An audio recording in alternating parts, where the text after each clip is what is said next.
What I'd like to do at this time is ask the speakers if they would come forward.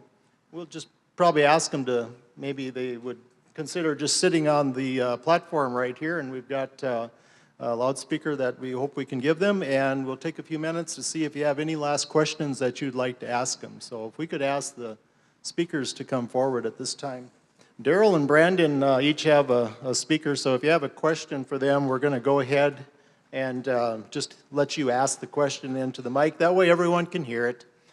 If you decide to do the North Dakota thing and just holler it out, that's okay too, right?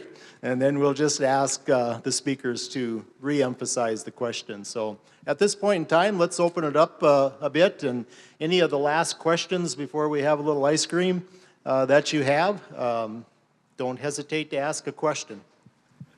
So a question for Joe. You had said that you use a 20 times factor of your organic matter as a nitrogen credit. My farm is just right along the Canadian border, so we're cooler.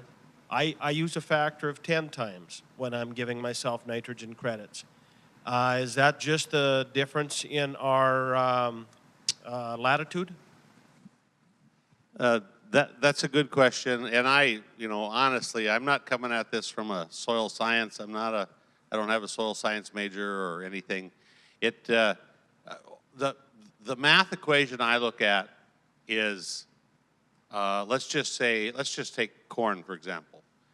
Corn is about 0.8 pounds per bushel, and let's just use 150 bushels for example.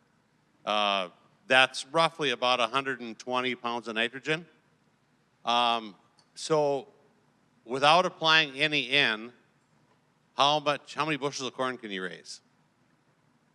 I'm not saying you know that, but through experimentation, I found that I can usually raise 120 to close to 150 bushels of corn without any applied N. So I'm getting that 120 to 150 units of N mineralized in a year's time. And I know it's all taken up because I had a green cover crop and there's no nitrate basically left in the system. It's all contained in plant material. So then it's just about how and when it gets released. But it seems to me when I do the math, it works out to be pretty close to 20 pounds per percent. So if I have a field like a recently picked up field that's 4% organic matter, I know I have to apply more N on that than I do a field that has 6% organic matter. And for me, it's usually around that 20 pounds per percent. Cooler environment, shorter growing season, could affect that. That's probably why the organic matter levels go higher as you go north, because there isn't as much mineralized in the system. I've heard that term. As soon as you go south, where it gets hotter, it's hard to keep it from mineralizing. That's why the prairies south of us are lower in organic matter. Does that make sense? If I can add one more thing to that too, for every 1%, there's 1,000 units of organic N. And then it's a matter of what percent that's mineralizing at. It could be 1%, it could be 2%. It needs to get warmer in the year for that to happen, so it starts out, like Joe was saying, starts out a little slow. And so if you're mineralizing at 1%, well then there's going to be 10 units of N coming out of there. So it all depends on how active your biology is. If your biology is quite active and it starts to warm up in the spring, you're going to start to see some of this mineralization occur. It's a natural process. And I think the key is to keep it in a green plant even at the end of the year, because once it's inorganic, it converts from organic, not plant available, to inorganic, plant available. And then once it converts to inorganic, plant available, the only safe place after harvest is in a green plant. Otherwise, a lot of it's going to go somewheres, up or down. We got one over here. I guess this one would be kind of for Joe and Derrick more than anything. On cover crops and working into that with no-till cover crops and integrating livestock, I'm looking at doing something like that on a scale of acreage of cropland, which is certified organic. So I mean, I'm sure you know that means that herbicide isn't an option. And so this is something you could go into for like a whole day to try to get ideas and such. But do you have any brief thoughts anyway on how you would look at that? From an organic standpoint, I've spent some time thinking about it. I have talked to organic growers. I know one of the things they use is the getting, let's just take rye for example, very competitive, and if you let it go to pollen shed, and crimp it, then it will kill it and still leave a beautiful cover. So there are the no-till cover crop systems are getting closer and closer to what the organic systems need to look like. I will say that. They're on a path of trajectory to collide and come together, actually. I see that. Now, there's still times I haven't figured out. Perennials are one. You know, how do you control perennials? Maybe goats is the answer. You know, I don't know how you control perennials in an organic system. That would be the hardest thing, I think.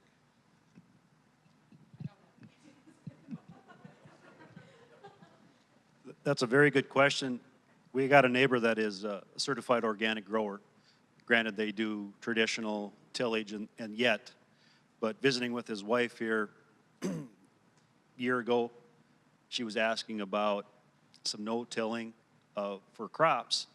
And actually, I came across I think it's a product that instead of using Roundup, I think it's an apple cider vinegar compound. Something that we want to try on our own operation just to see if it works, just to get away from the chemical side of it. Have not done it yet, but it is a thought process with our no-till system.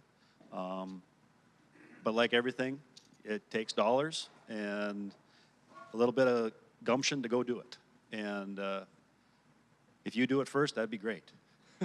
Then I can learn from you.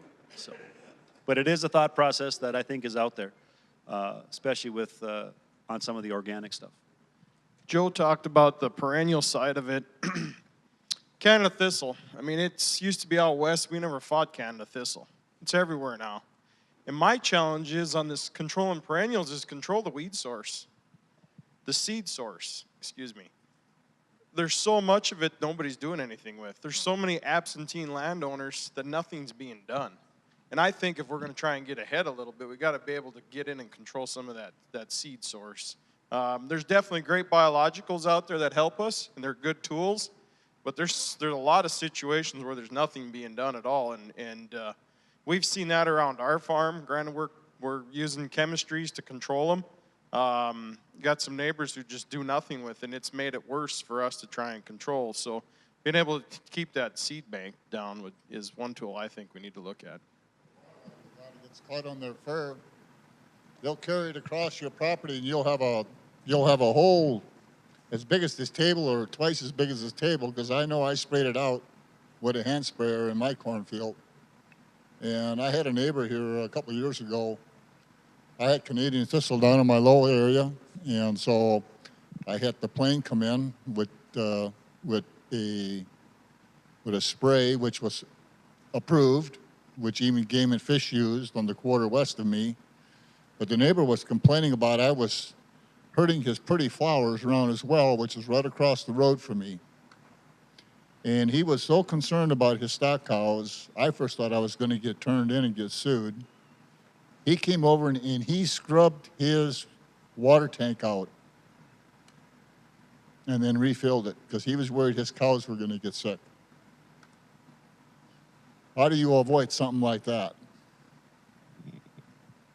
Yeah, that's a point. I guess it's going to be there. It's going to be there, but sometimes doing nothing at all. My thing is there's a lot of property owners who own property. If you're going to own property, be responsible for it.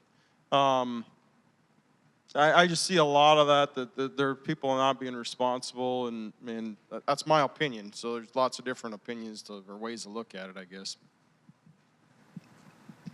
So just a few more comments on the seed bank thing. So every weed, every species has a different life cycle and different amount of time that it can survive in the soil. So Canada thistle is kind of a bugger because there's two seed sources essentially. It's rhizomatous, so it can sprout up from rhizome roots. And then there's also an actual seed bud on top that you can get that started with. So that one's kind of a bugger. But things like kochia's life cycle is about 3 years in the soil. So if you get ahead of it, you can work on it. Water hemp, the pigweed species, that's 15, 20 years.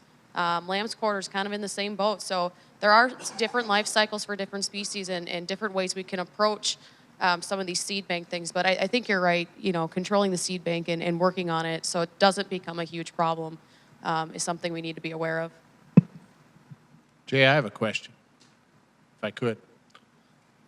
To the two agricultural producers, yesterday I was here and had a good conference in farming for the bottom line, and I dabble in this a little bit myself, and I have a question regarding, they talked yesterday about the tough times. They had the panel of ag lenders and stuff and the input costs.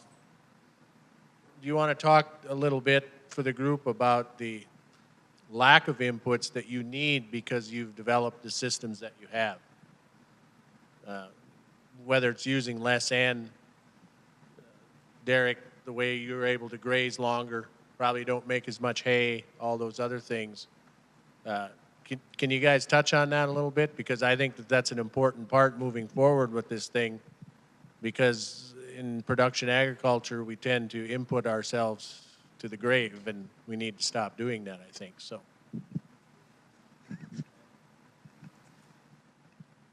Couldn't hear quite all the question, Daryl, but you're talking about inputs, right?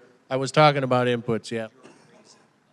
Oh, Your ability to cut back on the inputs and how that affects your bottom line, because 2018 isn't looking so good weather-wise, and I mean the money's a little tight, and that's kind of what I want you to discuss a little bit, how you're able to cut back on the inputs and how it affects your bottom line.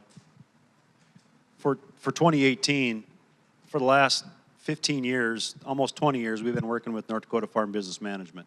So we're able to track a lot of our expenses, our enterprise analysis. Are we making money? Are we losing money?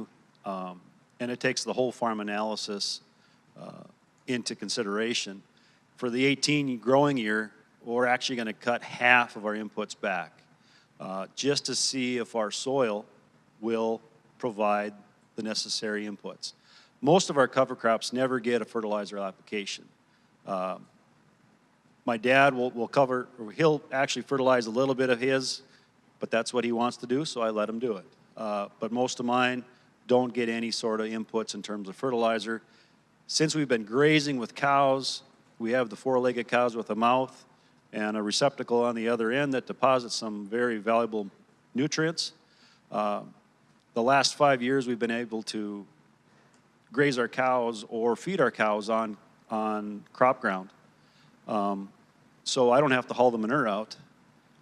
So I'm using the biological processes to supply my crops with nutrients. I got one field that's about 30 acres. The crop that's going to be grown this year will have zero inputs in terms of man-made fertilizer. So we'll see. And then also I've been able to work with the DREC. They got a project they've had about 6 or 7 years now where there's some control fields and they're using livestock. They got a 6-crop rotation. That's very interesting to see how that's working from an economic standpoint, because they're pulling all their inputs out except for the control fields, and they're starting to see a return on those acres. I wish that study could last another 5 years, because I think there's some very valuable information that's going to come from that. But like everything, research has to go on and new things have to come. But for ourselves, we're going to cut back about half of our inputs. And hopefully we can keep the operating loan and our banker happy and us happy and our cows happy at the same time.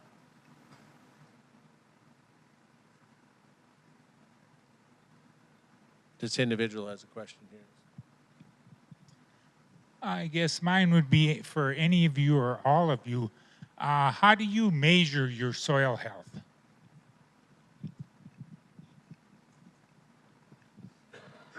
Haven't figured that out yet. I think there's tools. I mean, you have the last 3 years on a couple of our fields, we're actually working with our Soil Conservation Service, and we're doing the Haney test. I think that's right, Mike. So we're tracking some of the results through there. It's still early on, and we're trying to understand it.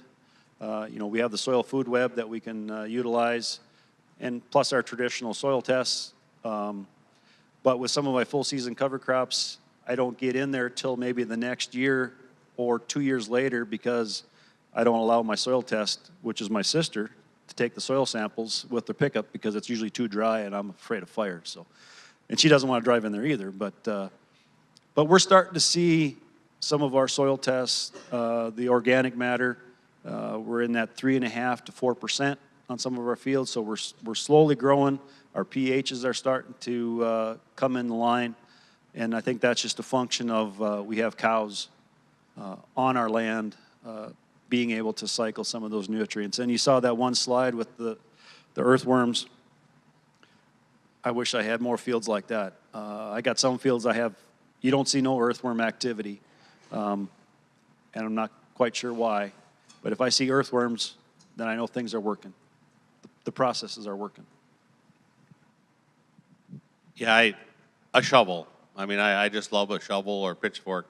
I carry one with me in every vehicle or ATV I'm on. It's the best indicator I've come up with. And literally, it is like from how hard it is to push it in the ground to the visual aspects of it when it comes up. Is it platy, right? Is the soil structure very granule? This fall, just by accident, we were at a test plot at my farm, and we got a soil clod from a shovel across the road from the neighbors, and then came back on mine, and we had one, and somebody dropped it, and the neighbors went thud. I mean, just like you dropped a rock, and then I dropped the one from mine, and it went, poof. You know, it just kind of fell apart when it hit the ground. So, you know, there's all kinds of indicators, but most of them are pretty visual. And if you play around with a shovel, you will determine that. Yeah, I'll echo what you guys said. A shovel's a really good tool. Looking at your aggregates, is it granular, like Joe said? Earthworms is a good thing. So to echo back to my talk about salinity, if it was just a barren white wasteland when you started, but you now start seeing foxtail barley show up, or even kochia show up, to me that's a good sign, because something's growing there now. It's showing that you're making the right progress in that right direction. Granted, probably not the species you were hoping for, but we're moving in that right direction. So kind of using all your senses, you know, the sight, the touch, even smell. You can lift a handful of dirt and smell that it's healthy. You can kind of smell that bacteria in there working, doing its job. So just using your senses. Not sure what more I can add to this, because I'm also a big proponent of the shovel, but leave it to the scientists to try to quantify, you know, what you do with the shovel. And they've actually done this. And Bruce Ball in Scotland has developed a VEST, the Visual Estimation of Soil Structure, and it's a wonderful tool, and it just allows you to put a number 1 through 5 on what you see with respect to, you know, the platy conditions that you saw in your picture, or the, you know, tilth, the really nice granular soil structure. You can put a number on it and then track it. So yeah, soil health, that's good. I think, you know, getting to the crop, I think seeing how your crop does when you have a really tough year, you know, and see how resistant it is to the stress. That is, you know, the plant is a great integrator of the health of the soil, and often we don't really see it until things get tough. So I'd agree with what everybody else said. One thing I do want to add, though, is a soil probe. Every farmer should go out and do their own soil sampling sometime, because it'll give you a good idea where you got issues and what you got going on. And don't do it with a machine. Get out and do it by hand. We've started to do more of it by hand. I've got some areas I can probe 24 inches, no problem. Push that all by hand and not work very hard to do it. There's other areas you can't push it in 6 inches. And that really tells me, and I can tell it by producers I work with, which ones have a better system just knowing their cropping systems and how they've been doing it compared to some that are in more monocultural type systems. That's a big one for me as a gauge. Okay, folks, I think what we're going to do to prevent ice cream from melting is to call it to a close at this point in time. I'd like to give a big round of applause to our sponsors and our speakers.